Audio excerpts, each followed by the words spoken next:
Now you all will hear from our esteemed White House representative, and you will hear all about a whole nother career path that you can take with a STEM degree. It's actually been quite a path that our next speaker has taken. I'd like to introduce Dr. Patricia Falcone. And Dr. Falcone is the Assistant Director for National Security in the Office of Science and Technology Policy of the White House. Her work seeks to strengthen innovation and scientific excellence, particularly as applied to nuclear security and nonproliferation, and more broadly for homeland and national security. She's been a member of the professional staff of Sandia National Laboratories in Livermore, California since 1981. She served on the board of Army Science and Technology of the National Academies, as well as the Nuclear Deterrent Transformation Panel of the Department of Defense's Threat Reduction Advisory Committee.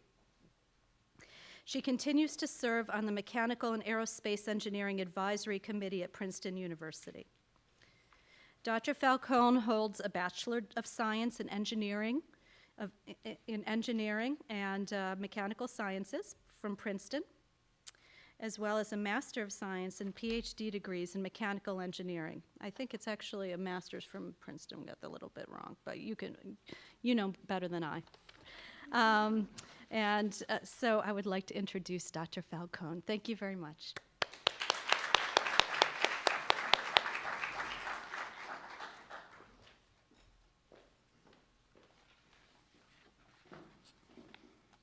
Well, let's see. I think she swallowed my lead because my most important thing is that my undergraduate degree is aerospace and mechanical.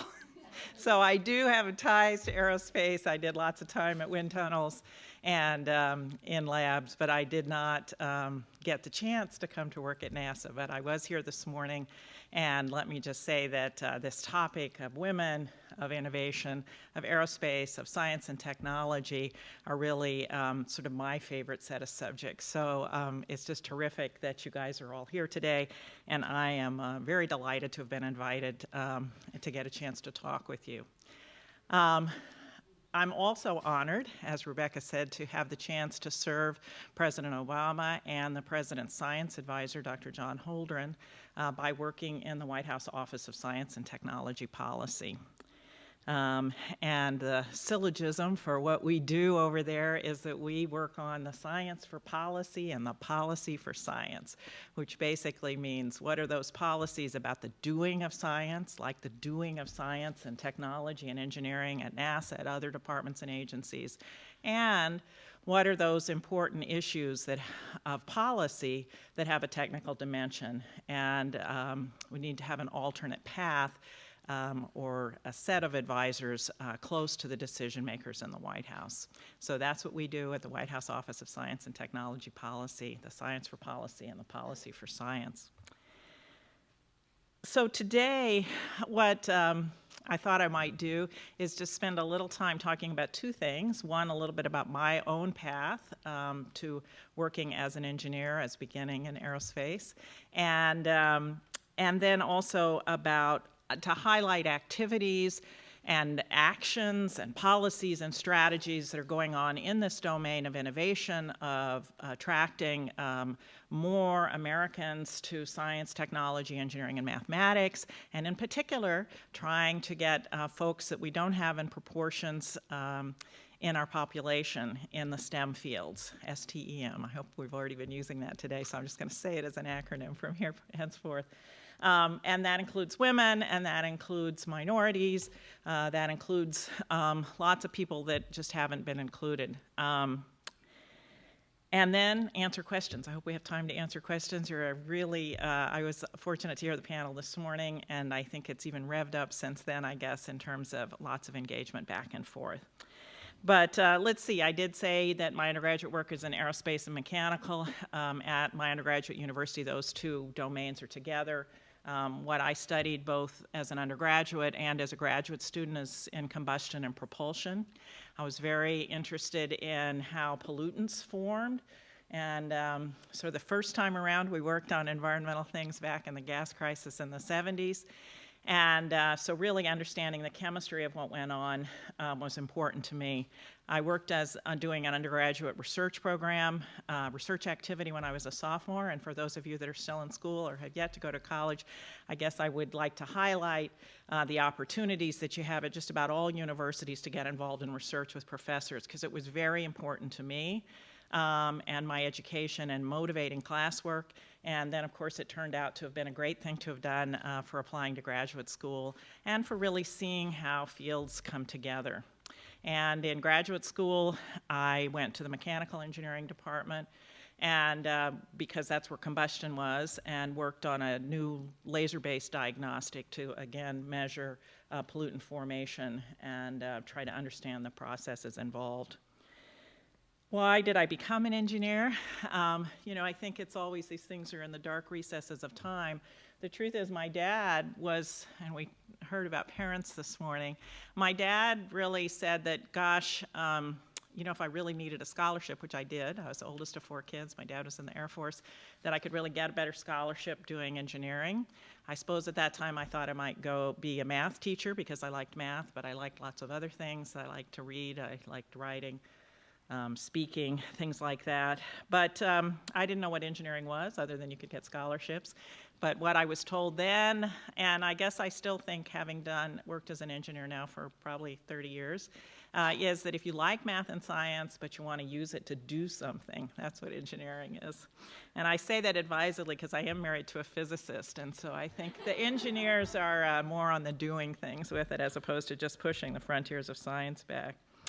I went to high school in San Antonio, Texas, and someone mentioned Louisiana State University this morning. And I was fortunate to attend a summer science program at LSU while I was still in high school. And this was sort of a residual program to attract kids to science, to STEM really, that was a post-Sputnik program. So it's interesting. We've tried to, entice people. I got enticed, and it really worked out great for me. Let's see, this morning we spent a lot of time on anecdotes. I have a long list of anecdotes because I went to a college that had never had women before. And I was the first woman to go through all 4 years of the engineering program there. And so there were a lot of oddities. However, I would say that having done that, everything else really has been easier. And you just learn that if you've got your toolkit with skills in it, that the work is so much fun, you just use them and keep on going. So let's see. Let me just say a few things about my own perspectives, just summing up, and then I'll talk about the President's program, which is that, there's lots of different jobs, and I think you've already heard that today, but the fact is that engineering is really fun. And so those of you that still have the chance to study engineering, I would say do it. And what's fun about a job is just that you have the satisfaction then of honing those skills. You build those skills in school. You hone them as you get greater, different assignments. You use something you learned one place. On the next job, there's always something changing. It's just quite fun. And you're part of something bigger. I mean, where I have been, I've had the privilege to work at one of the nation's national laboratories, Sandia. And like NASA, this is a place where you can do wonderful work, technical work of national importance. And it has a place that you have both the privilege and the responsibility of spending taxpayer dollars on what you do. And that is a big responsibility, especially given how straitened times are. You can make a career of it, doing a variety of different challenges. That's what I've been able to do. Worked on lots of different projects with lots of different people with other parts of the government, but always growing my technical skills. And the most I know about NASA is that one of my old office mates and collaborators, Ellen Ochoa, was selected as an astronaut around 1990. And so I've had the privilege of knowing Ellen from the time she applied through seeing her recently here in Washington, where she comes, as I guess many of you know, because she's the deputy director at Johnson Space Center now, great thing was she did come, and it's fun to have been with Ellen because, you know, if I say I'm an engineer, people's eyes kind of glaze over, and when she says she's an astronaut, it's just their eyes light up, and I think, gosh, we used to be the same. But Ellen, being an astronaut, she came and talked at my kids' elementary school years ago, and she had gotten an award nearby, and so when I met her, when she came to my house, she was in her business suit, and I said, okay, we can go down to the school. She says, no, I have to change. And I said, no, you don't. You can just come. She says, no, the kids never believe I'm an astronaut unless I'm in my flight suit. And sure enough, that was true. But anyway, so it's much more exciting, I guess, than just being an engineer. But let me just say that, you know, as Kathy said this morning, I thought a really good comment about your career being a journey. You know, when you tell it from the point I'm at, it all looks like it all fell together, but it's never like that. You know, you make choices, and so what's important is being open to opportunities, realizing people can't read your mind, so it's up to you to say what you like, what you don't like, what has been good about an assignment, or where you might need help. You have to continue learning, and my advice for jobs is always pick the hardest jobs you see with the best colleagues. So, because you always want to have people that you can learn from to work with. And I would make a set of comments on work-life balance, always a topic here. And I followed the advice of Millie Dresselhaus, a very famous physicist who is a professor at MIT, who at a conference just like this when I was a young staff member, I went and someone asked her, well, Millie has 4 children, asked her, how do you be a physicist and, you know, have this family? And she said, well, the most important thing is to pick a good husband. So I think that I followed that rubric, and that's worked out. I will also say that I benefited from both lobbying for and being a guinea pig of evolving work-life policies at Sandia, you know, at college and graduate school. From conferences like this, I think, you know, the technical work is fun, but it's always good to check in with other women so you don't, if you're all alone someplace, that you at least feel like you've got a network to plug in. And then to stand up and make change. I mean, nobody knows, you know, necessarily what's wrong, and so you've got to be willing to volunteer, both for in-reach activities to make your own workplace better and for outreach activities to give back to kids coming along. You know, I'm sorry I missed the talk about scouting. I'm a big fan of Scouts. I did lead a Scout troop when my daughter was younger and was a Girl Scout, and with this anniversary this year, I'm remembering to the 50th anniversary when I was a Scout, we all made signs, and I was just thinking about this. It sounds a little creepy now, but we did all make signs to put in front of our house that said a Girl Scout lives here. But somehow in this day and age, maybe that wasn't a good thing. But at the time, I built this sign with my dad, and it was just so cool. And that was celebrating another anniversary of Scouting. But let me talk, and let me just also say that it's just an incredible high to have had my career, to have had kids, to have worked part-time for a while, to have taken a year off when my son was born, and to have now, with my son in college and my daughter turning 28 this month, you know, to have had this opportunity to be asked to come to the White House. So I would have never guessed that would have happened. I didn't necessarily stay on the straight and narrow through my career. I worked on things that were hard with good colleagues, and it all kind of works out. And I got this chance, and I think that's another thing to know that's not obvious, is that your kids do grow up and your career goes on a long time, and there's time to do lots of different things. And what is so terrific is to be a part of supporting Dr. Holdren and the President and the First Lady and their support of issues about STEM and particularly about women and girls. I have personally been able to watch and to staff events where the President and the First Lady have personally been focused on the goal of increasing participation of women and girls, where they've celebrated teachers, where they've celebrated students at the second White House Science Fair that we just had, that I hope you saw some of the video from, if you didn't see the President and the young man from Arizona and his marshmallow cannon. That's on a YouTube video, and it's really worth seeing.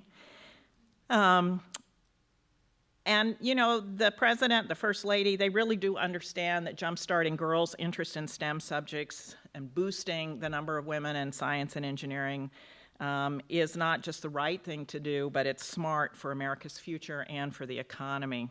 And so there's a number of programs. You could go to whitehouse.gov, see lots of pictures. We do lots of events. We've celebrated Champions of Change, trying to support, programs, individual programs and individual communities, because in the end, that's what you've got to do. It's about individuals making decisions, but giving them the support and painting a picture of how fun it's going to be on the other end. And, even the president hosted winners of the first Google Science Fair, and I hope you also saw that all 3 winners of the first Google Science Fair were women. And so an absolutely terrific picture.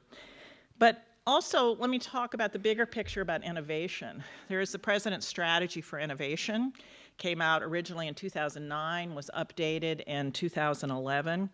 And basically, the point is to have innovation for sustainable growth of the economy, and for quality jobs. And I actually brought this triangle because often I show it, but just to give you the image of a triangle, it's got kind of 3 parts. And let me just speak to them. The base is to invest in the building blocks of American innovation. The middle portion is about how do we spur productive entrepreneurship and promote efficiency in our systems. And the top is how to have a focus to catalyze breakthroughs on national priorities. So going back to the base, the most fundamental part of this strategy, the President's Strategy for Innovation, and let me say that you can go to whitehouse.gov and read the whole document and see the charts, is there's really 2 parts to that base. First, to strengthen and broaden American leadership in fundamental research, and then second, to educate Americans with 21st century skills, and create a world-class workforce. And the point of a world-class workforce is to address these issues of underrepresentation, to improve the teaching of science, technology, engineering, and mathematics based on what we know now more about brain function and how the best ways to learn, so that we don't teach classes in a way that might turn off some students. Carl Wyman, who is the Associate Director of Science at OSTP, is very passionate about this subject, about how do you actually teach science and engineering in a way that what's called deliberate practice. It's like learning to play a musical instrument or do a sport. It's not about natural ability. It's about practicing at the level, getting better by practicing. And so there's a lot of reform movement. The President's Council of Advisors on Science and Technology also has just done 2 reports in this area. And so let me just say, if you somehow heard from older siblings or something that engineering classes are boring, they're getting better. And there's really, an effort to try to make it match to all kinds of different brains and not just to one way. And I think the other thing that goes without saying is that, a democracy depends upon an educated citizenry, and the issues are so important that everybody's got to have a fundamental basis of thinking about technical issues, about having a quantitative approach, even if they don't choose to do it as their profession. So having programs to increase the numbers of technically trained teachers at all levels, elementary school, junior high, high school, into college, is just important for us overall as a nation, to have good workers for a global economy, and to have STEM professionals that represent all of us in the country. So lots of people are going out and talking. There is the White House Council on Women and Girls has chosen this, or this is a key activity for them, and it makes sure that every agency and all the work that it does considers the needs of women and girls in the decisions that each agency makes, including NASA. And I'm sure they have been engaged with the White House Council on Women and Girls. So if we've got all this effort in STEM, what's the next point? And you've got role models to sort of entice people to say, yes, it's all going to work out. It's great. The other thing is, what are those approaches to making the workplace be something that people want to stay in for a career? And let me just say, I've had a great time. let me say more about role models. I didn't say explicitly. There's many women, you heard many this morning, that are already in the administration, but EPA Administrator Lisa Jackson is an engineer. I like to lead with the engineers. The administrator for NOAA, the National Oceanic and Atmospheric Administration, is Jane Lubchenco, a marine scientist. The head of the U.S. Geological Survey is also a woman. I actually sat next to her on an airplane not too long ago. Marcia McNutt, she's a geophysicist. The chief scientist of the Department of Agriculture is Kathy Wotecki, and the director of the DARPA, the Defense Advanced Projects Administration, Regina Dugan, is a mechanical engineer also. So lots is happening here, a lot of openings for new ideas, but a lot of action. A lot of people have been committed to spending every day trying to make things better, and from the very top, from the president. So I hope that makes you feel encouraged. So going forward, I guess what I would say is, first of all, be intentional. Think carefully about what you're doing and about, sometimes I know I often I used to have a long commute driving to my job, and so when I was in the car, if I was feeling in a grumpy mood, I'd say, now, why exactly am I having to have this long commute? What is the point about this job? And I would have to think, okay, now I choose to do this job because, and the commute goes with the fact that I also choose to sleep with my husband, whose job is a little further the other way. And so I think the point is that you're in charge of your life. Nobody else is. And so if you kind of wander around, it's kind of your own problem. So it's important to be intentional. Realize that if you're in a boring meeting, why are you in that boring meeting, and what can you do to either make it more interesting, either leave or, find another job. But just don't waste your own time. Mentor, give back. I already talked about that, but I do think that's important. Speak up. You do have a responsibility to make things better in your own school, and I'm, hearing the things that were talked about this morning. Many of you are already organizing your own groups, you're organizing your own networks. I think about the context in which you do work, and I think that, includes women in innovation, and by showing up today, that's clear all of you are already thinking about the broader context in which you do national security, in which you do national science, that kind of thing. And then be a role model yourself for future generations of women innovators. And I say that, and one of the things I've been struck by are these articles about the Facebook IPO. I don't know if you're all reading it, but there was, a great article about Sheryl Sandberg, who I guess if the IPO goes as they think it's going to go, is going to be the richest, entrepreneurial woman in this country. But one of the interesting things to me, she's from the Bay Area, which is in Northern California, which is where I'm from. A lot of articles about her over the years and more recently are about these series of dinners that she's been having for close to 10 years, where she's just had a responsibility that she took upon herself to just gather together younger women and women from different disciplines. And I just think that's a pretty cool thing, that each of us can do something. And even now our nation's richest entrepreneur, if the IPO goes through, is standing up, being intentional. And so all of us can do that as well. So that's all the comments I was going to make, and open to questions. Thank you very much for inviting me.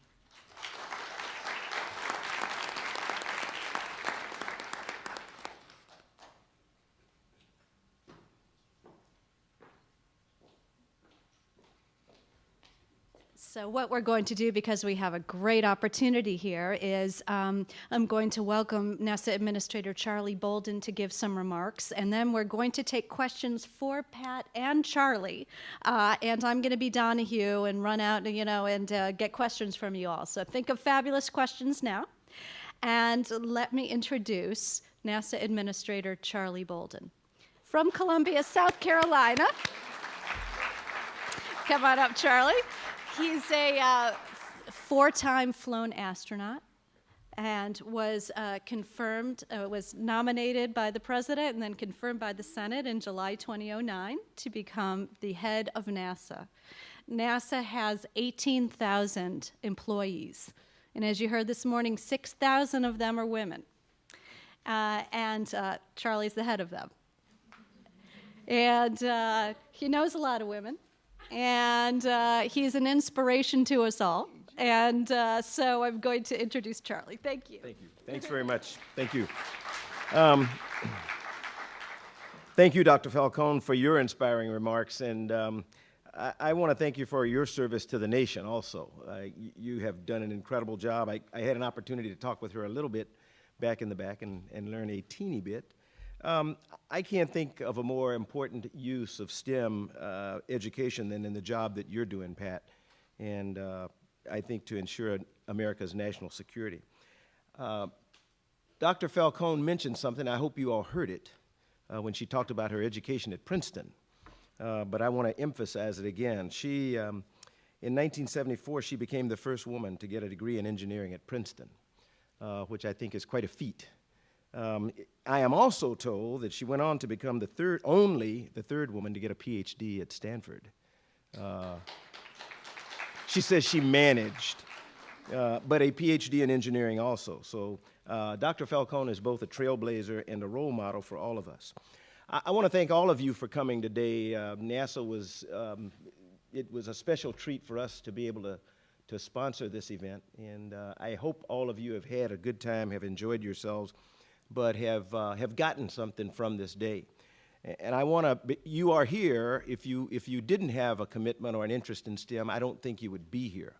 So I applaud you and I thank you for your commitment to STEM education and to innovation in the aerospace field.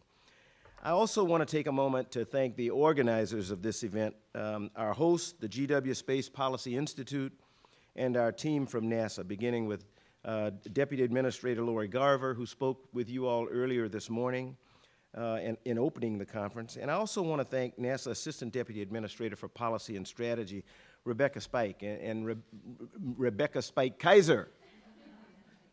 That's right.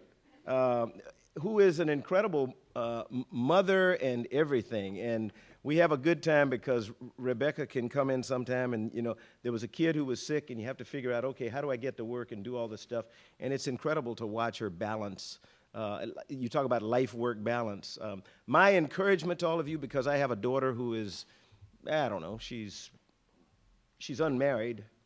And I will say, Pat, I'm not sure at what stage of your life you got married, but she did say something that struck me, and it's, you know, you have to be intentional and you have to decide that you are going to have a balanced life. You want to have a family and you want to be a professional, and you can do it. And my comment will be, if you put it off until you establish yourself in your career, you run the risk of falling in love with your profession.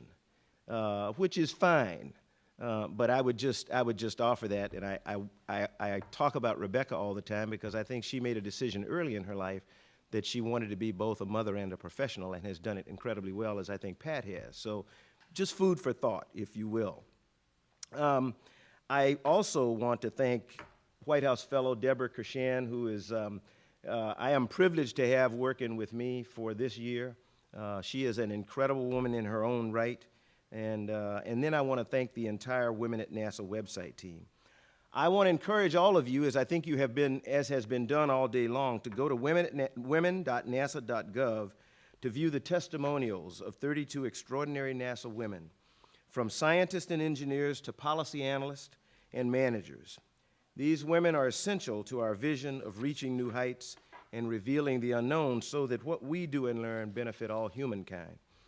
We're fortunate to have 5 of the women who appear on the new Women at NASA website with us this afternoon. I'm going to embarrass them. I hope not, to be quite honest, but I am going to call their names and ask them if they would stand in case all of you may not have met them yet. First of all, from the Goddard Space Flight Center, Charlene Butler.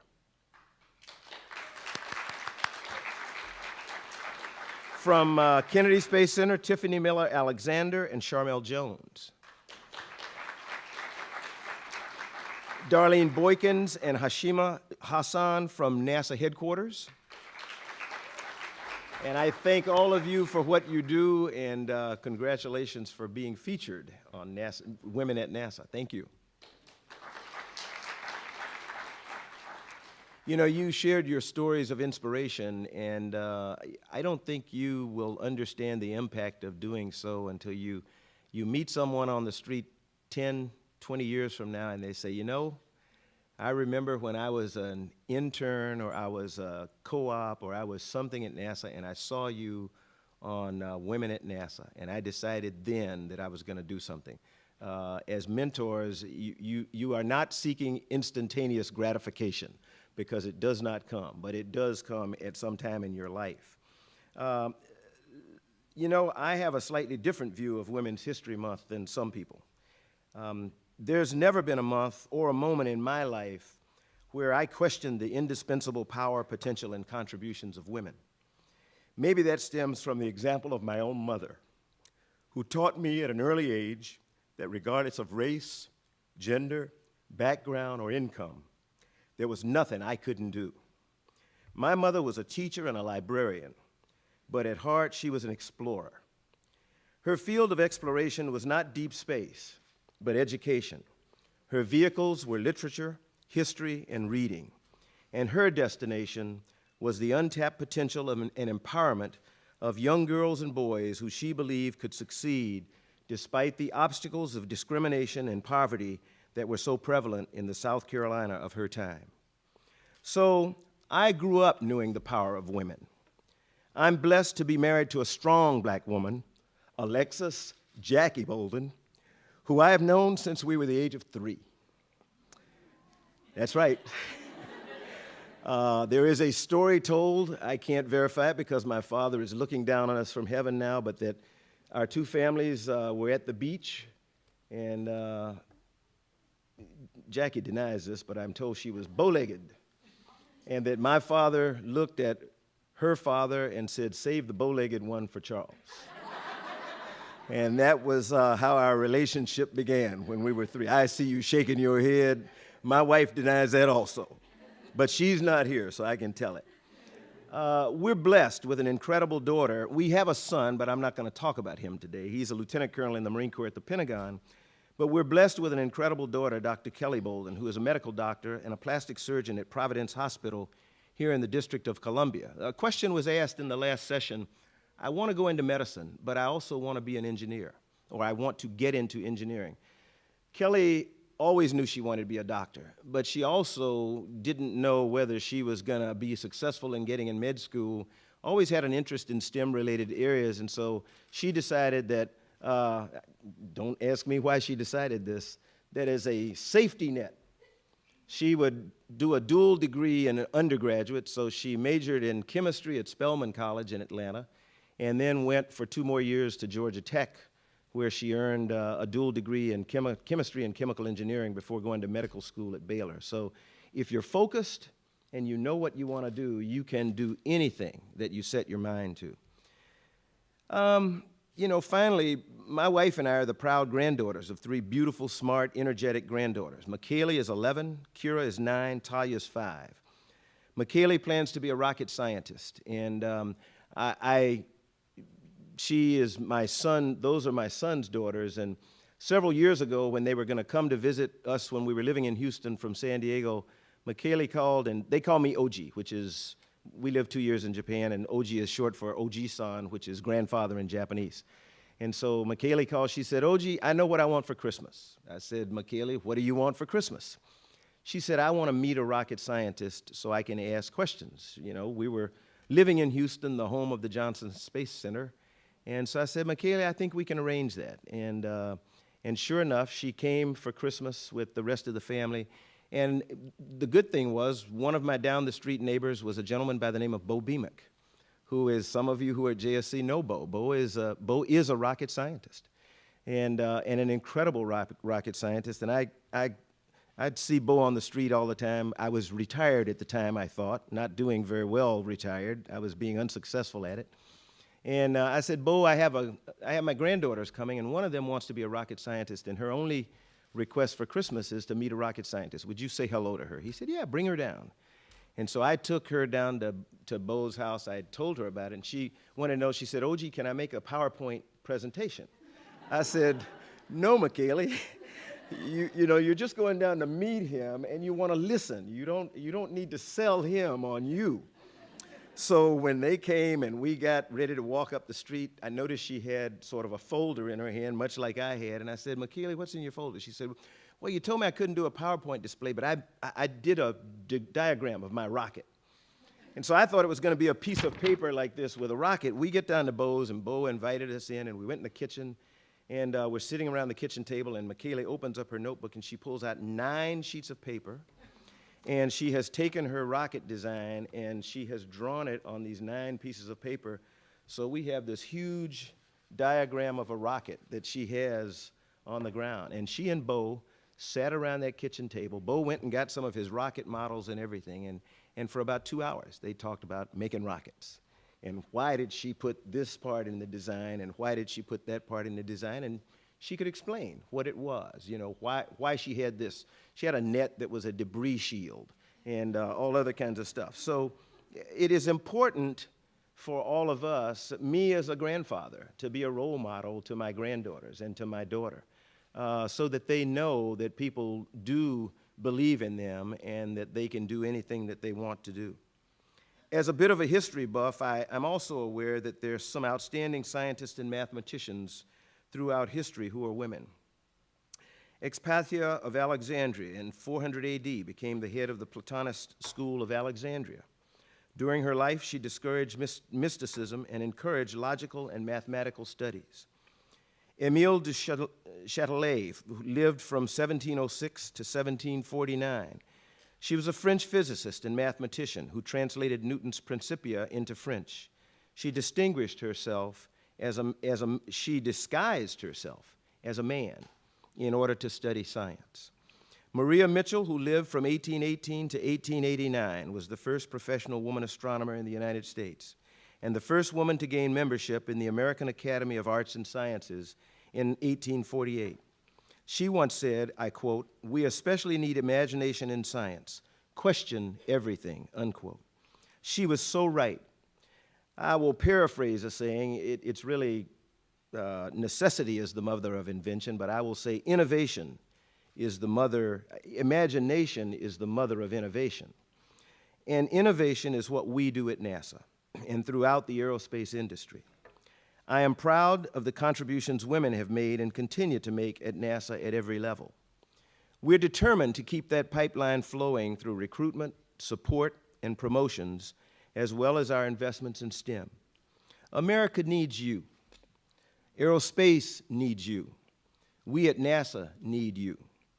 The good news, as we learned from the new Girl Scout study, is that an overwhelming majority, 74%, of high school girls across the country are interested in STEM studies.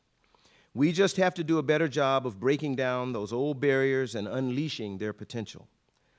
Look out at this room, if you would. Just look around. A room full of eager students and young professionals. I have no doubt that you're the ones who will lead us to a better tomorrow. I thank you for this opportunity to participate in this forum, and I thank you for participating today. And Pat, if you want to come back up, I think we may have some time to try to answer some questions. So thank you.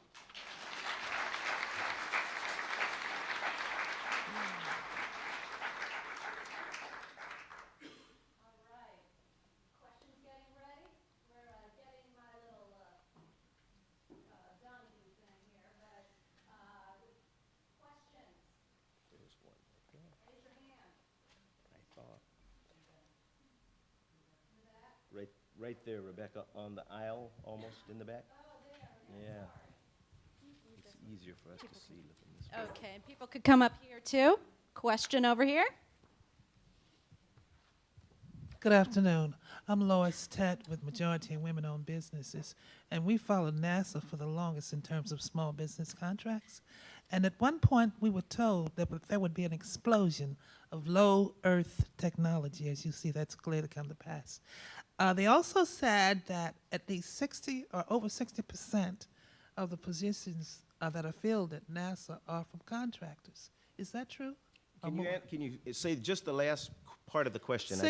Over 60% of the jobs at NASA are contractors. 85% of the funds that are in the NASA, but I have a $17.7 billion budget, and 85% of those funds go to the outside. So we have about 40,000 contractors who support our 18,000 civil servants. So the vast majority of people who work NASA programs are NASA contractors or private industry.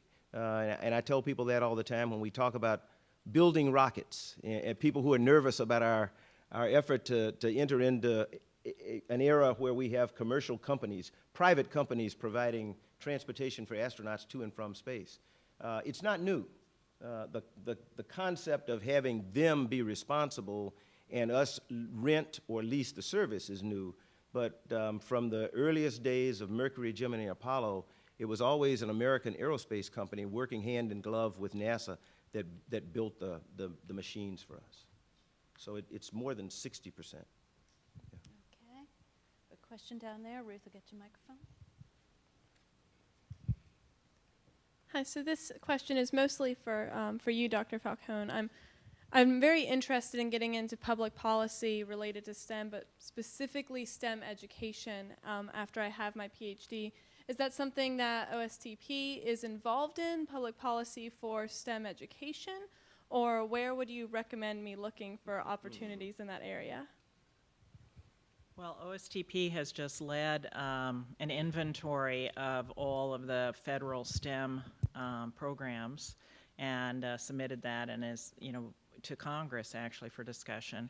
So OSTP is involved at the coordination level, but the actual development of specific STEM programs goes on in departments and agencies, and certainly NASA has a huge set of activities. So the real doing of, policy and making it work does happen in a variety. All the science agencies have a role, and of course the Department of Education has a role. So I'd look, and the NGO community as well. We have a question over here. Hi, my name is Megan Roulard. I work with the LaRouche Political Action Committee for our science research team. I wanted to raise, it does seem that there are some real strategic and economic considerations which are determining a lot about what's possible for women and others in terms of innovation and a real frontier policy at NASA and in aerospace. I recently watched a hearing, congressional hearing on the Webb telescope, and various panelists from NASA were asked by congressmen, because of the budget cut requirements from the administration, do you want a new heavy launch vehicle or do you want the Webb telescope? Nobody really answered either way on this one, but that's typical of the state of things. We also, under the administration, have required the current, the space shuttle, dependent on other countries to get back up to the space station, including Russia. We generally, under this administration, have had a very provocative policy stance towards them. So my question is, what's the real prospect for innovation and real creativity at NASA for women and otherwise, given these very real strategic and economic considerations and the current policy? And I'd add, including typical being the examples I gave, I don't think a continuation of the current policy bodes well for the future. Well, I wouldn't agree with your assessment. I'm not as pessimistic as you seem to sound. What was done in 2010 when we were working through the budget process was the President and the Congress, and the chief players were actually Senator Kay Bailey Hutchinson, Senator Nelson, Congresswoman Johnson, and Congressman Hall from the House came together and recognized that NASA needed to have our work prioritized. And so the agreement between the President and the members of Congress was that there would be 3 priority endeavors for NASA. The James Webb Space Telescope is the foremost scientific undertaking, not to do away with other things, but as the hallmark, if you will. The Heavy Lift Launch Vehicle and Multipurpose Crew Vehicle as the instrument to facilitate an exploration program, recognizing that you can't explore until we get new technology. So a space technology program is necessary, and we've asked for funding for that. This year, 2012, is the first year that NASA actually has a space technology funding line in our budget. It's $575 million. May not sound like a lot to you, but when it was zero last year, that's a lot. And what we're asking for this year is $699 million. And then the third priority was enhanced utilization of the International Space Station as a national laboratory. Now that we have agreed, the international partners have agreed to extend it to at least 2020, we cannot do that without a capability to get our crews and cargo to space. And so that's where we found the necessity of phasing out shuttle, because it was decided after the Columbia accident all the way back in 2004. Phasing out shuttle is the vehicle for transportation and allowing American industry to take over that responsibility. We are well on the way to that. Commercial crew and cargo will support the International Space Station. Those are the three priorities, but we still have what I would say is, I don't use the term robust, but if I were to list for you the science missions that are either in progress right now, and there are more than 80. We have about 56 of them that are operational projects, even as we speak, and about 28 that are in development, and some will be launched later this month on into the 2018s when the James Webb Space Telescope is. So the opportunities for women, for minorities, for anyone who wants to enter the STEM field, I think, are rich. Our problem is going to be getting people who are interested in STEM education. First of all, getting them into college with the courage to take the difficult courses that Pat kept alluding to, so that they can get through the undergraduate curriculum, and then, if they want to go on to graduate and postgraduate degrees. Thank you. We could take one last question. This is your chance, head of NASA and first graduate in engineering from Princeton. Hi. From a policy standpoint, what do you see happening in terms of engaging more girls and women in STEM in the next 5 years? Well, we're trying to work on it on a number of levels. I'm surprised that the numbers aren't bigger. I went to college, in the 70s when things were really opening because of the wide cultural changes in this country. And I just don't understand why it didn't just keep going. But what are we specifically trying to do? Because it's so fun, really. And so specifically, we're trying to, make teachers more comfortable with math and science at every level, trying to be more intentional about informal science. I think that's a very big role. I didn't talk about the White House Easter egg roll. That's something I've worked on the last couple of years, because we have science activities there. We make paper bag kites, and what's so great about that, the egg roll is for very young children, but the thing about paper bag kites is that there's not a prescriptive way to make it, so it's experimental. It has the First Lady's "let's move" to it. So the point is, doing science and engineering isn't always about what you do in school, as you're capturing interest and attention. And we're trying to reform teaching and change the workplace by having flexibility to talk about it. So I think there's a big push on all of these actions coming along, early, attracting people, making the teachers more comfortable, because many of our elementary teachers are not really all that comfortable sometimes with math and science, so we want to support them more. We want to have changed education, and we want to have just a great system of jobs, both in the private sector and in the public sector, so that we make it work for whole careers. I will add something. Pat talked about the First Lady and the President's interest in STEM education. One of the most exciting things I've had the opportunity to do since becoming the NASA administrator, and it was 2 summers ago, when the First Lady decided that it would be a good idea to do an evening of stargazing. And on the south lawn of the White House, we brought in, I want to say, 24 telescopes of all sizes, shapes, and forms, a mobile planetarium inside a tent. And the First Lady and the President and the first family, in fact, came out. It was a cold night initially, and it was completely clouded. And because I am a person who believes God works in mysterious ways. As the President and the First Lady emerged, the sky cleared. And it was just a beautiful starlit night. And they had 200 inner city kids boys, girls who came out, and for many of them, it was the first time they'd ever seen a telescope. And to have an astronomer help them figure out which end to look into, go into the planetarium, it was just absolutely mesmerizing for me to see that. At NASA, you know, Pat has mentioned trying to give teachers confidence in teaching math and science so that they can reach young women. We have third year coming up on a 3-year pilot program called Summer of Innovation, where we at NASA have focused on middle school kids, because I am a believer that high school's too late. You know, we really need to be in elementary school, but we can't do that. So we're focused on middle school kids and their teachers mainly, because we can reach 1,000 kids. If we reach 1,000 teachers, we have now reached, multiply that times 22 in a classroom.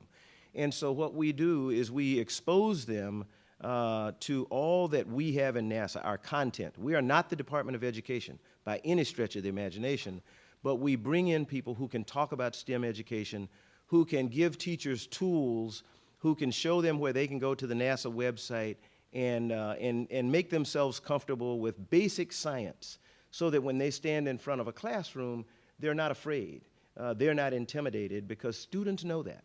And so now we have teachers who can go in front of their classroom and inspire their kids to want to be scientists and engineers. And also help them understand, I like this, that the engineer is not just the person in the first car of a train. You know, the engineer is a person that makes things and does things. Thank you all very much.